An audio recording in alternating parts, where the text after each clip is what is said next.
Syederalun, hari pertama masuk kerja tahun baru 2024, penjabat atau PJ Bupati Aceh Singkil, Asmi MAP, melakukan tes urin dadakan kepada anak buahnya pada Selasa 1 Januari 2024.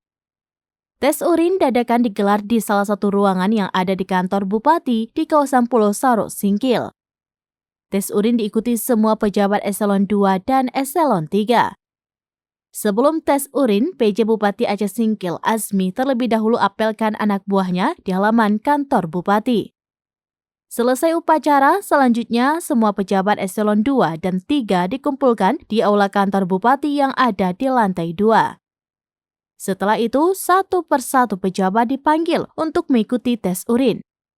PJ Bupati mengatakan tes urin dilakukan untuk memastikan anak buahnya tidak ada yang melakukan penyalahgunaan narkoba.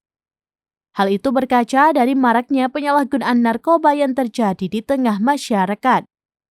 Jika dari hasil tes urin ada yang positif narkoba, maka langkah selanjutnya akan dilakukan proses sesuai aturan berlaku.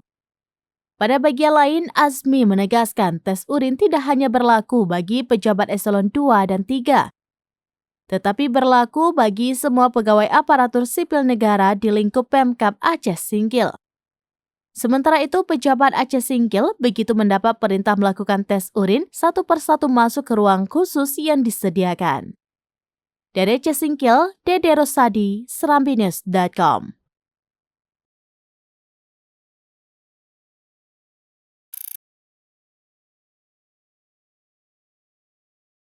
Download Tribun X sekarang, menghadirkan lokal menjadi Indonesia.